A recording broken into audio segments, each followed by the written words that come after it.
Dear students, मैं Shashibala Sharma economics में macro economics के कंजप्शन फंक्शन चैप्टर को ले रही हूँ और ये हम नेशनल इनकम के बाद सेकंड चैप्टर ले रहे हैं। कंजप्शन फंक्शन या उपभोग फलन। उपभोग फलन का मतलब होता है कि जो आय पर निर्भर करता है। हमारा उपभोग जो है वो आय पर निर्भर करता है। जैसे जैसे आय बढ़ती जाती है वैसे वैसे उपभोग का स्तर भी बढ़ता जाता है और आय घटती जाती है तो उपभोग का स्तर भी घटता जाता है।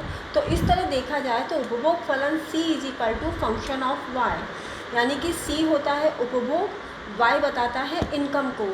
इनकम बढ़ती है उपभोग भी बढ़ता है, इनकम घटती है उपभोग भी घटता है। तो इस तरह से उपभोग में और आय में सीधा संबंध होता है और हम कह सकते हैं कि उपभोग आय का फलन है। लेकिन यहाँ पे एक बात को याद रखना होगा कि जो व्यक्तियों का उपभोग व्यय के लायक होता है वही आमदनी पर निर्भर करता है, क्योंकि आमदनी में से प्रत्यक्ष कर घटाए जाते हैं जिसमें व्यय करने लायक आय प्राप्त होती है जो उपभोग और बचत के बराबर होती है, यानी कि व्यय करने लायक आय Y = C+S।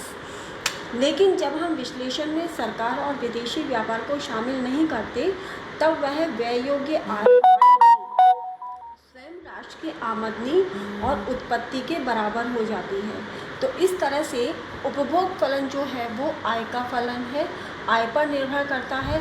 उपभोग जैसे जैसे आय बढ़ती आती है वैसे वैसे उपभोग भी बढ़ता रहता है। उपभोग फलन के दो भाग हैं, एक तो औसत उपभोग प्रवृत्ति और दूसरा है सीमांत उपभोग प्रवृत्ति।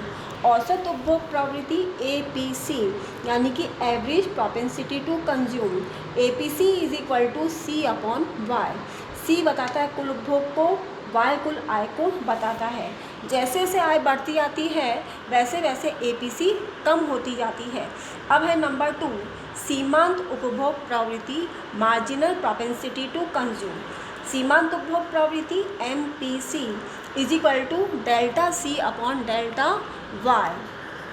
डेल्टा C बताता है यहाँ पे उपभोग में परिवर्तन को और डेल्टा I बताता है आय में परिवर्तन को। MPC सीमांत उपभोग प्रवृत्ति। अब सीमांत उपभोग प्रवृत्ति किसे कहते हैं? सीमांत उपभोग प्रवृत्ति का मतलब होता है कि जो हमारी आय में जो अतिरिक्त वृद्धि होती है उस अतिरिक्त वृद्धि के कारण उपभोग में जो अतिरिक्त वृद्धि होती है वो अतिरिक्त वृद्धि ही सीमांत उपभोग प्रवृत्ति कहलाती है। हम इसे शॉर्ट में कहेंगे उपभोग की सीमांत प्रवृत्ति उपभोग की उस वृद्धि को दर्शाती है जो आय में एक इकाई की वृद्धि के बराबर होती है।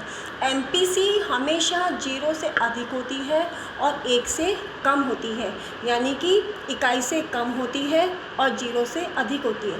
MPC is greater than 0 but less than 1। जैसे कि हम इस टेबल से ज्ञात कर सकते हैं। टेबल में आप देखिएगा हमने पहले कॉलम में आय को लिया है, दूसरे कॉलम में कंजप्शन को लिया है, तीसरे कॉलम में हमने औसत उपभोग प्रवृत्ति और नेक्स्ट कॉलम में हमने सीमांत उपभोग प्रवृत्ति ली है। आय वाले कॉलम में देखिए जब आय 0 है तो उपभोग 20 के बराबर है, 20 के बराबर है, क्योंकि आय 0 होगी तो भी व्यक्ति है उपभोक्ता है वो उपभोग तो करेगा ही करेगा। जैसे ही आय बढ़ के 50 रुपये हो जाती है उपभोग भी बढ़ के 50 रुपये हो जाता है। आय बढ़ के 100 हो जाती है उपभोग 80 के बराबर। आय बढ़ के 200 तो उपभोग 140, आय 300 तो उपभोग 200 के बराबर। आय बढ़ के 400 हो रही है तो उपभोग बढ़ के 260 हो रहा है और आय बढ़ के 500 रुपये होने पर उपभोग बढ़ के 320 के बराबर हो रहा है।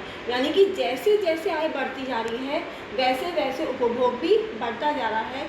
लेकिन APC देखिए जैसे जैसे आय बढ़ती जा रही है हमारा औसत उपभोग प्रवृत्ति लगातार घटता जा रहा है। जब आय 0 थी औसत उपभोग प्रवृत्ति हमारी अनंत थी। आय बढ़ के 50 रुपये हो जाने पर औसत उपभोग प्रवृत्ति 1 हो गई है। 100 रुपये आय होने पर औसत उपभोग प्रवृत्ति घट के 0.8 हो गई है।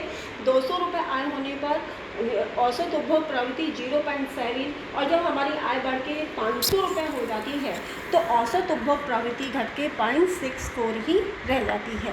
तो इस तरह से देखिए देखिए हमारी औसत उपभोग प्रवृत्ति लगातार घटती जा रही है, और यदि हम इसे औसत उपभोग प्रवृत्ति को डायग्राम में शो करें तो इसका जो कर्व बनेगा वो ऊपर से नीचे की ओर गिरता हुआ पैराबोलिक कर्व बनेगा। अब नेक्स्ट अपन लेते हैं सीमांत उपभोग प्रवृत्ति। सीमांत उपभोग प्रवृत्ति देखिए कांस्टेंट है, कितनी भी आय में परिवर्तन हो जाए लेकिन सीमांत उपभोग प्रवृत्ति 0.6 ही है, और 0.6 होने के कारण 1 से तो कम है लेकिन 0 से अधिक है। तो इस तरह हमने देखा सीमांत उपभोग प्रवृत्ति, औसत उपभोग प्रवृत्ति, आय में परिवर्तन के साथ साथ सीमांत उपभोग प्रवृत्ति परिवर्तित नहीं होती है, लेकिन औसत उपभोग प्रवृत्ति आय में परिवर्तन के साथ साथ लगातार घटती चली जाती है। नेक्स्ट अपन ले लेंगे औसत उपभोग प्रवृत्ति और सीमांत उपभोग प्रवृत्ति का चित्र और इनमें संबंध। देखिए पहले अपन लेंगे सबसे पहले APC = MPC, इसके बाद अपन ले लेंगे APC is greater than MPC, और इसके बाद ले लेंगे हम नंबर 3 पे APC is less than MPC। ये अपन ले लेंगे कल।